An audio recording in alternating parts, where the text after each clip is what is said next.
আহ, জুলাই সনদে স্বাক্ষর করায় জামাতের উপর এনসিপি ক্ষিপ্ত। এটা কি একেবারে আনএক্সপেক্টেড ছিল?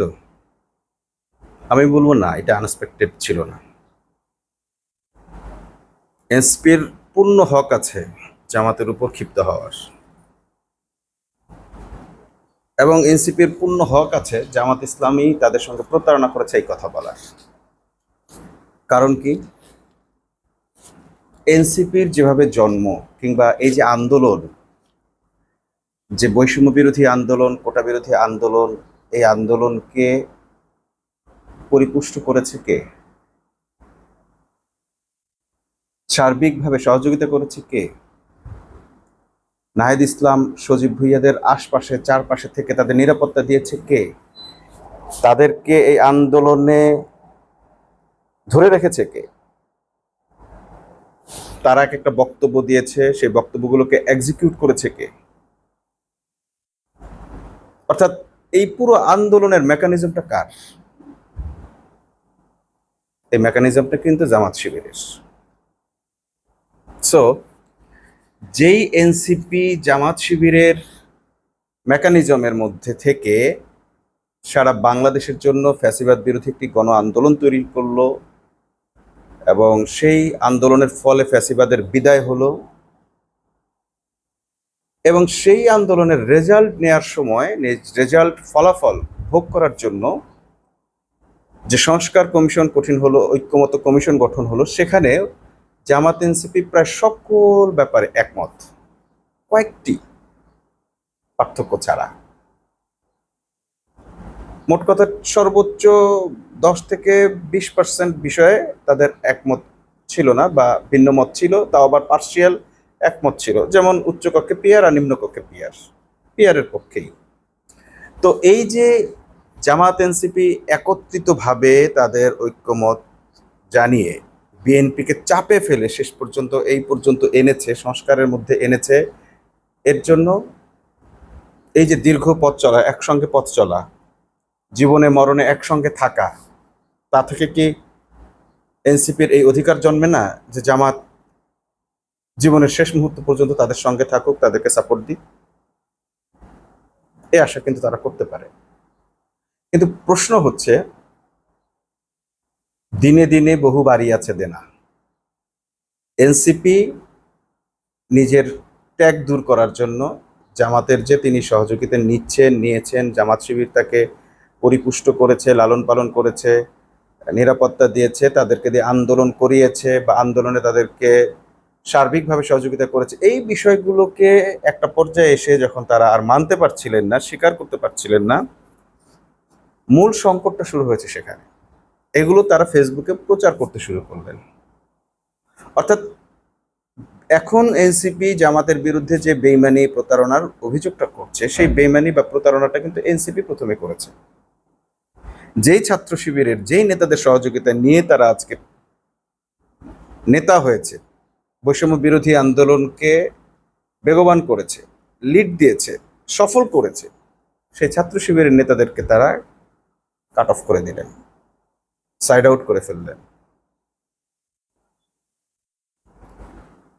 পূর্ণাঙ্গ কমিটিতে, কেন্দ্রীয় কমিটিতে, কিংবা রাষ্ট্রীয় পদ পদবিতে কোথাও তাদেরকে স্বেচ্ছায় জায়গা করে দিলেন না, জায়গা ছেড়ে দিলেন না, যে এরাই তো আজকে আমাদের আন্দোলনে সফল করেছে, এরাই তো আমাদেরকে লিডার বানিয়েছে। নেতা কি কেউ নিজে নিজে হতে পারে? নিজে নিজে লিডার তো প্রত্যেকে হইতে চায়, জন্মের পরের দিন থেকে মানুষ নেতা হইতে চায়। নেতা তারাই হতে পারে যাদেরকে কর্মীরা নেতা বানায়। আর সেই কর্মী বাহিনী সাপোর্ট দিয়েছে কে? শিবির।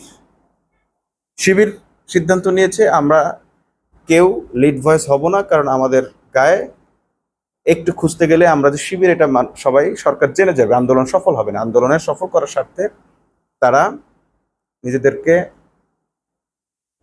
সাইড হিরো করে রেখেছেন। সবকিছু এক্সিকিউট করেছেন তারা, সবকিছু করেছেন তারা, কিন্তু লিড ভয়েসটা রেখেছেন নাহিদ ইসলাম, আসিফ মাহমুদেরকে। যখন তারাও আটকে গেছে, কাদেরকে ব্যবহার করেছেন, কাদেরকেও যখন ব্যবহার করা সম্ভব হয়নি, তখন হান্নান মাসুদকে বের করেছেন। হান্নান মাসুদের কিছু হইলে আরেকজন রেডি ছিল।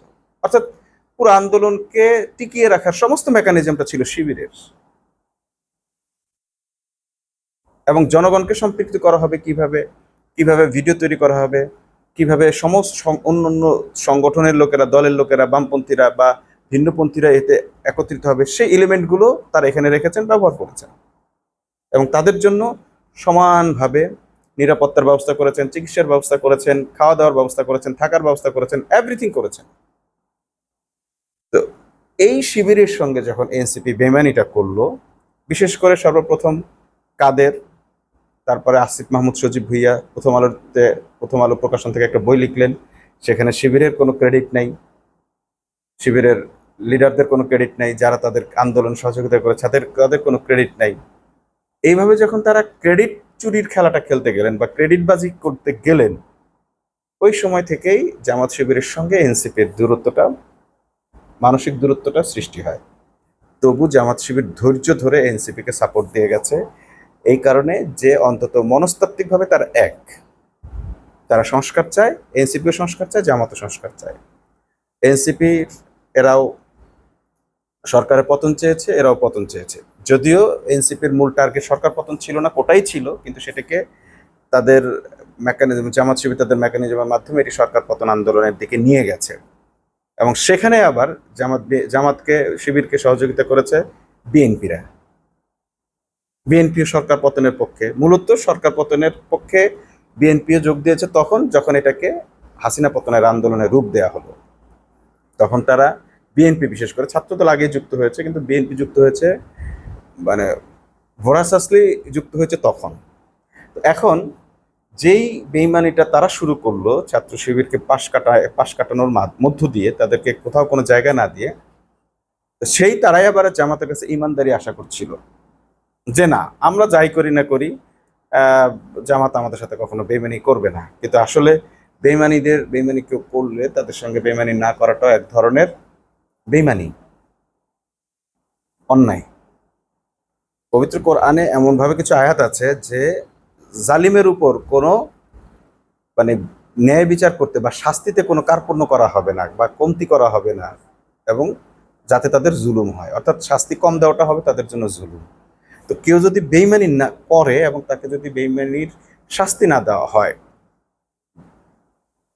বা তাদের বেইমানিটা বুঝিয়ে না দেওয়া হয়, তাহলে সেটাও হবে তাদের সাথে বেইমানি। এখন এনসিপি লাস্ট মুহূর্তে এসে দেখলো যে জামাত একটা জায়গায় এসে তাদের সাথে একমত হলো না, এখানেই তাদের মূল সংকটটা, যে এতদিন আমরা সকল মতামতের ক্ষেত্রে এক ছিলাম, এখন এখানে কেন? এদিকে আবার জামাতের একটি সংকট তৈরি হলো, সেটি হচ্ছে যে ডক্টর ইউনূস জামাতের উপর ভরসা করেছেন বা ঐক্যমত কমিশন তাদের উপর অত্যন্ত ভরসা করেছেন, তাদেরকে সাপোর্ট দিয়েছেন এবং জামাত এনসিপি যে সংস্কারগুলো চেয়েছে সেগুলোতে তাদেরও একটা নিজস্ব দৃষ্টিভঙ্গি আছে, তারা চেয়েছে যেটা হোক। সেক্ষেত্রে এসে দেখা গেছে যে তারাও এখন জামাতের এই ঐক্যমতটার ভিত্তিতে তারাও সেই জুলাই সনদে জামাতের একটা স্বাক্ষর চান। যেহেতু বিএনপিকে রাজি করানো হয়েছে, বিএনপি রাজি হয়েছে, এখন যদি জামাতও এটাতে স্বাক্ষর না করে তাহলে জুলাই সনদের আসলে আর কোনো গুরুত্বই থাকে না, এমনকি কাগজে গুরুত্বটাও থাকে না। এবং তারা জামাতকে ইনশিওর করেছেন যে অবশ্যই এর আইনি ভিত্তি পাবে, এবং জামাতের উপর তারা যেভাবে আস্থা রেখেছেন, জামাতও ঐক্যমত্য কমিশনের উপর, ডক্টর ইউনূসের উপর এই আস্থা রেখেছেন যে এই জুলাই সনদ বাস্তবায়িত হবেই। জামাত সেই আস্থা রেখেই সাইন করেছেন। মূল টার্গেট তো হচ্ছে জুলাই সনদ বাস্তবায়ন। তো সেটা যদি হয় তাহলে স্বাক্ষর আগে করার পরে করা, এটা নিয়ে আপনাদের এত মাথা ব্যথা কেন হবে? এনসিপি স্বাক্ষর করবেন এরকম কি বলেছে? অবশ্যই করবে, তারা পরে করছে, জামাত আগে করছে। কিন্তু আপনাদের চোখে এখন এটা বেমানি লাগছে, ঠিক তেমনি জামাত শিবিরের আগে আপনাদের অনেক কর্মকাণ্ডে জামাত শিবিরের সঙ্গে আপনারা যেটা করেছেন সেটাও বেমানি হয়েছে। তো সবসময় যে আপনারাই প্রতারণা করতে পারবেন, বা এটাকে আসলে প্রতারণা বলা ঠিক না, এটাকেই বলে পলিটিক্স, এটার নামই পলিটিক্স। তো এই যে পলিটিক্সটা জামাত করেছে, আপনারা তাদের সঙ্গে আগে করেছেন, পরে আপনাদের সঙ্গে জামাত পলিটিক্স করছে, আমি মনে করি যে এটা দুটোই দুজনের জন্য শোভনীয় এবং ঠিক আছে। রাজনীতি যদি করতে চান তাহলে এগুলো পলিটিক্স আপনাদের করতেই হবে, পলিটিক্স ছাড়া তো রাজনীতি করতে পারবেন না। আসুন এবার আপনারা উভয়কে পলিটিক্যাল পার্টি হিসেবে গ্রহণ করুন এবং দেশের স্বার্থে আবারও আপনারা যে কোনো বিষয়ে একমত হন, দেশের স্বার্থে আপনারা আবার ভিন্ন মত পোষণ করুন এবং প্রত্যেকের অবস্থান সম্পর্কে সচেতন থাকুন, বিশ্বস্ত থাকুন, কিন্তু প্রেমে পড়বেন না। কেউ কারো প্রেমে পড়বেন না যে আমরা যা চাইবো অমুক তাই চাইবে বা অমুক যা চাইবে আমিও তাই চাইবো, এমনটি যেন না হয়। বরং আপনারা সকলে একেবারে স্রেফ দেশের স্বার্থে জুলাইতে যেভাবে ঐক্যবদ্ধ হয়েছিলেন সেভাবে ঐক্যবদ্ধভাবে আগামী দিনগুলোতে বাংলাদেশকে এগিয়ে নিয়ে যান। যদি জামাত আপনাদের সঙ্গে বেইমানি করে থাকে তাহলে স্মরণ করে দেখুন আপনারাও জামাত শিবিরের সঙ্গে বেইমানি করিয়াছিলেন।